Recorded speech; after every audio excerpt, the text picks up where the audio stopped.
Welcome to Market Like a Hotshot, episode 12, a dirty dozen, Mr. Feudo. What do you think? I know, I can't believe we're already there. And it's funny, so last week we had episode 11, which was interesting, and I have a quick story about that. But next week, Lucky 13 is Lucky our live 13. show. Hey, 13's a lucky number for me and my beautiful wife, Heather. Yeah. Because we got married on the 13th of August, right? Oh, We just nice. celebrated an anniversary up in Montreal last week, and it was amazing. So we love 13. Yeah, and You know? actually for Italians, it's a lucky number, believe it or not. It is. There's a whole story behind that. 13 types of pasta?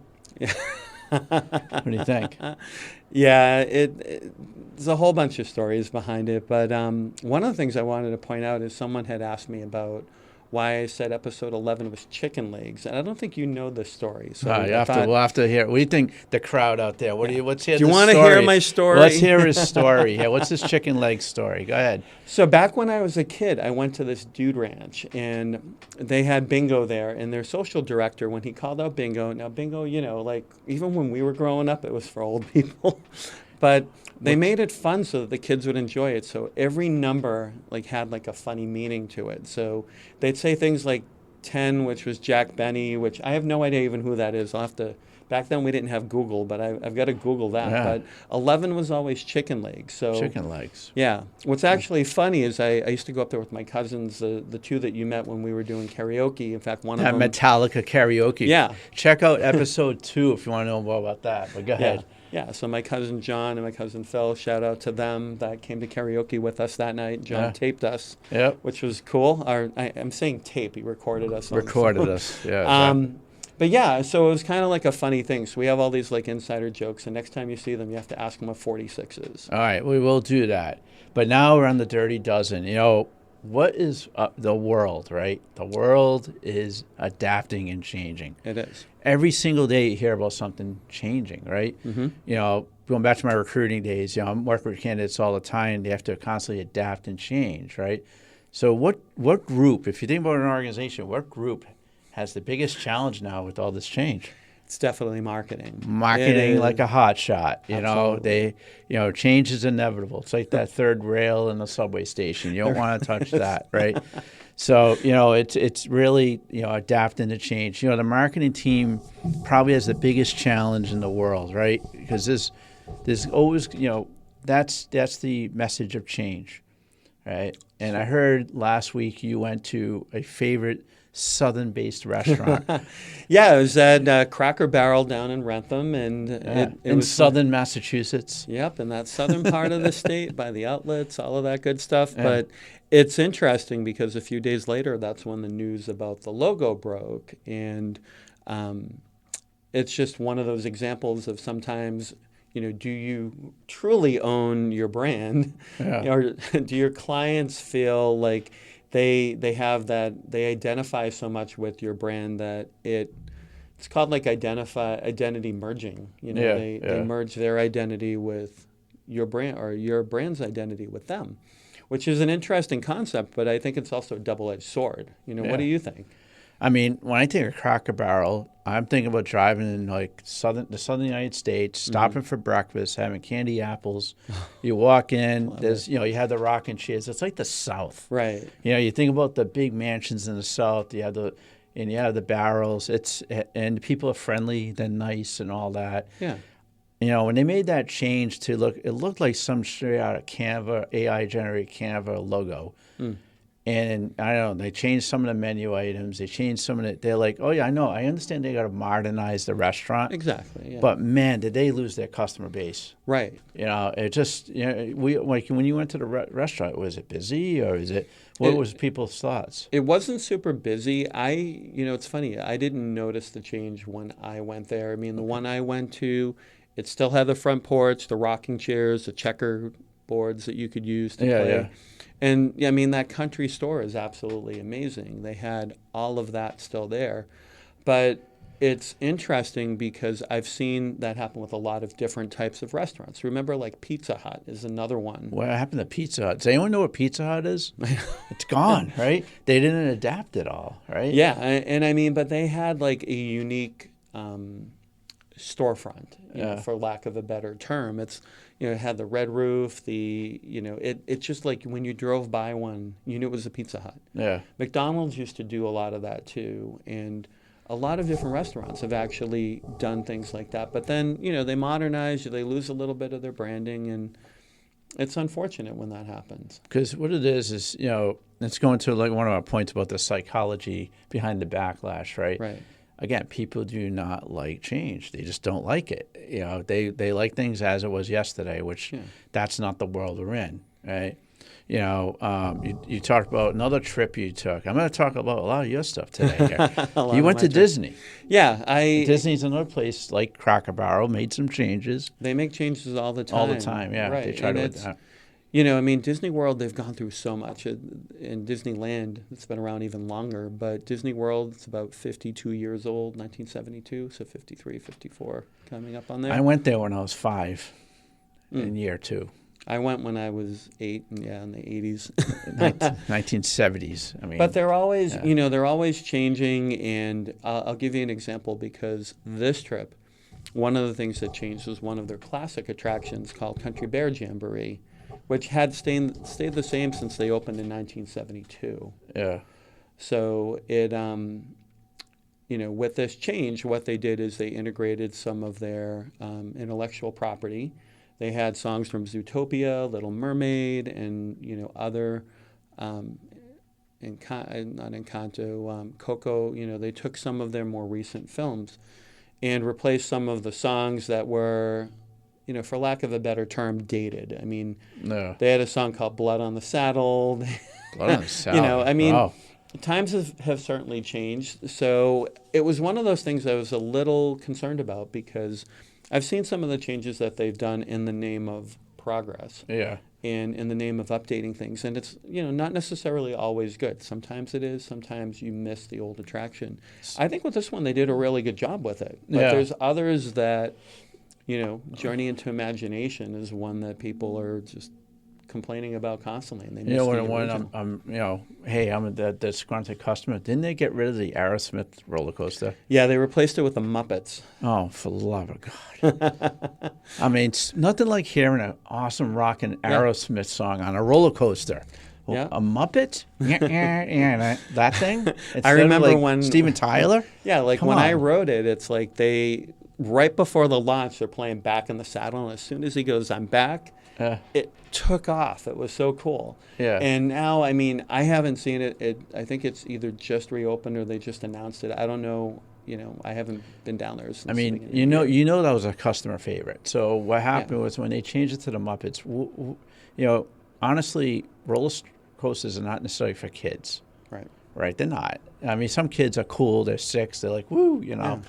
But, nothing like hearing a great rock song. That's like you lost your customer. Right. You actually technically lost the customer that pays for that roller coaster, that pays for the tickets to go to Disney.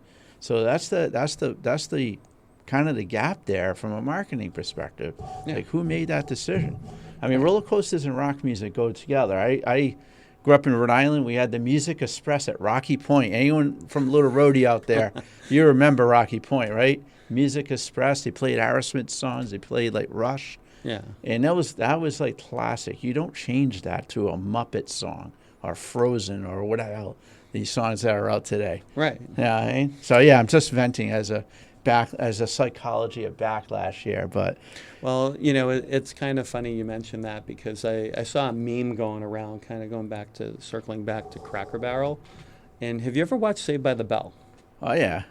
So if you remember correctly, when they ended, they filmed the graduation episode and then decided they wanted to film extra episodes. Yeah. So they did it without Tiffany Amber Thiessen, who had moved on to 90210 at the time, and then Elizabeth Berkley, who was in that film Showgirls.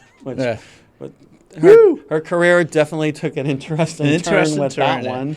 She knows her customers, right? Yeah. Hey, but she's what was marketing like a hotshot. Yeah, so they replaced the characters with this girl, Tori, who again, dated reference, Facts of Life. She was kind of like Joe from Facts of Life. She was this I had a crush on motorcycle. Joe. I'm gonna be honest. Joe with you. was cool. She was you like know? one of those cool Yeah. girls. I mean, she's like 90 now, right? But it's like, I tell you, I used to watch it just for that show, Yeah.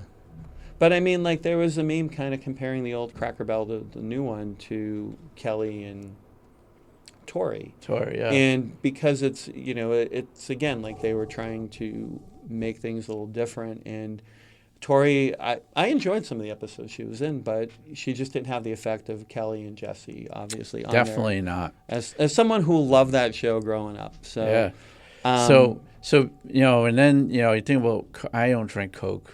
That stuff will kill you. Right. But, we could go down a list of some of the we'll call them the misses, right? Right. Coke Zero, the new Coke, had an awful taste to it, right? Yeah, and I believe the thought behind that was that they were trying to emulate Pepsi, which at the time Pepsi had Michael Jackson and all this other buzz going around it. And Pepsi, I personally, when I drank soda, I did prefer Pepsi over Coke. Yeah, I didn't drink any soda.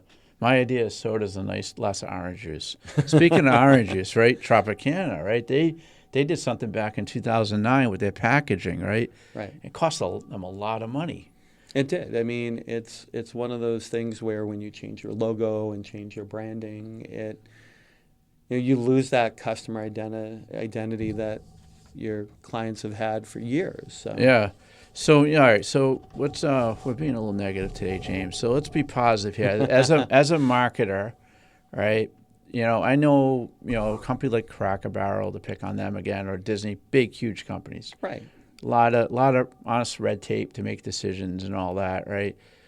But as a marketer, you got the job to kind of be that bridge between the customer and the executives, right? If you're a CMO today, Chief Marketing Officer, wow, you got a heck of a job ahead of you, right? Because companies like Cracker Barrel lost a lot of money. Right. Coke lost a lot of money. I'm not going to bring up Budweiser. I'm sorry, but they lost a lot of money, right? We'll stop there. Like, how can they introduce change without losing fans? What's your thoughts on that? Let's give some tips. Yeah. Tactful, hotshot tips to lead us to the next level here. Right, because if you run a small business, that's something that you're always thinking about changing and trying to keep up with the times, like we mentioned. And a couple of ways to do that is I would start by really just making sure you understand your audience and what your audience likes about your brand. So if there's certain things that you do, like we can use this podcast for an example, like if we start loading this up with, guests every week, there's some people like it because of the way you and I interact with each other. And I think there's value in Two paisans, right? Two paisans. We use our hands to talk a lot, right? They probably love that, right, for our videos. Yeah. The ones on YouTube, by the way, right? So Go ahead, sorry. But I mean, like if we changed the format to, and we're going to have guests at some point on the show, but if it just turned into like an interview segment where we have a guest every week, and people that enjoy the back and forth that you and I do, will miss that on there. Or, there's so many little changes that we could make to this that could make it better or could alienate some of our fans. So that's an example of something that a lot of people have to consider when they're thinking of making a change. It's just like what parts of your brand does your audience identify with? What do they like? And then those things you probably don't want to change them. Yeah, so how can you, this customer surveys, of course, that's probably like the number one way. Yeah. What's another, I'm going to give you a tip, right? So as AMA president, right, we had a few events. I like to get down in the trenches, right? And I did this also when I worked at Staples. Right. I had a stuffy corporate job there, but they had us work at the stores, right? Stocking shelves. You're actually there. You're on the same level as the customer, which is absolutely the most important thing to do as a company, is to be with your customers and understand what they have to say and take notes and take action. Right. Do you have any other ideas there? Yeah, I think Disney does that as well. If you're an executive in the parks, you have to go in and work in the park. And I think it's Marriott that makes you work in a hotel. I did that when I was in a managerial role in corporate America. I would do what they call management by walking around and understanding, the people that you're supporting and understanding who your customers are working in the store, like you said, Yep. getting in front of the customer and actually hearing them and understanding that. Because a lot of times it's tempting to just fire off an email, or it's tempting to, send a text message. When you pick up the phone and have a conversation with people, it's, I mean, I talked to one of our clients last week for about 30 minutes, and, I was telling her about something, and her perspective on it totally changed my idea on what I was trying to do with it. Yeah. We run into this with, we have a third-party vendor that, for one of the plugins that we use on our sites. And one of my clients is annoyed because we were using that. It was giving him a set of reports, and they changed the reports on their side. Yeah. And so I gave them feedback. I actually called the company and gave them that feedback. And I'm like, I said, we have clients that use your plugin, and you made this change and this change. They're like, oh, we didn't know. And I'm like, well, then you should talk to your That's more of a communication issue, though. Right. So, and kind of going for landing with some of our tips, when you're a company, treat it as an enhancement versus a replacement. Don't go gangbusters, because you're going to, that's your risk right now. You're going to alienate customers. We always say before the big change, study other backlash, learn from others. Do your research. And I mean, did Cracker Barrel really do research? Because they have a niche in the market, right? They do. It's kind of like you go down in the southern United States, you go to Buc-ee's. Yeah. Imagine if Buc-ee's changed, right? They're known. If you've ever been down south, I'm clamoring for the day they put a Buc-ee's up here in New England. Right. I can't wait, right? Yeah. Right? Everyone loves Buc-ee's. I see it out there, right? It's like Sonic when they brought that. they are so iconic. Right. Cracker Barrel is iconic. So when you make a change, study. If you see backlash, don't do the same thing. Don't make the same mistakes, right? And then, of course, there's always the prototype. Talk about prototyping. Cracker Barrel definitely didn't do a prototype. There's no way, right? So how can a company, initiate a prototype of a change? Well, there's an interesting trend in project management that I think a lot of people can use with their marketing. And I found it helpful with what we're doing, which is that you don't roll out big changes anymore. They used to do this thing called a Big Bang release. Yeah. You probably remember from your days in IT. My IT days. My head's hurting. Right. It's like, you've rebuilt this product, and then it comes out. And what we found is that we do what we call incremental releases. So we test out small changes at once. A company that does a phenomenal job with this is Amazon. Amazon, they will roll out, if you look at Amazon or Google, sites like those haven't really changed much over time. Google looks the same. Yeah, Google looks exactly the same. So does Amazon in a way, right? Right. But what they do is they roll out these features. They do it in a way that they're able to determine whether or not it's enhancing the user experience or not. Yep. And then they can roll back the change immediately. And it's a lot easier to roll back a smaller change. So the agile approach. Yeah, exactly. Being agile versus same thing in the marketing world. But all right. Now we got to move on, because you know what? It's almost Labor Day vacation time. Going up to the Pine Tree State this weekend. Check out some beaches, do some hiking. How about you?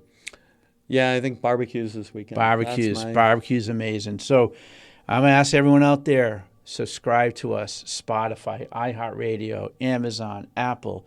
And like I always say, you want to see our beautiful Italian faces? Go to YouTube, either the JVF Solutions YouTube channel or the AIMC Business Solutions YouTube channel. We have a playlist for all our episodes, and this is episode 12, right? Holy moly. Yeah. Holy moly, right? And then our next one's going to be our live episode, our first ever live episode, which we'll be filming in a different background, because we'll be in a different room. To accommodate the 50 people or so. I know, right? That we'll have there with us next week. So, yeah. September 3rd, Framingham State Innovation Center. Look for the link to register for that. And I would say let's go, and we'll take it off. Let's have a great week. Market like a hot shot. Remember, change is good, but you got to do it the right way. I feel bad for you marketers, but there is a way. Have a good day.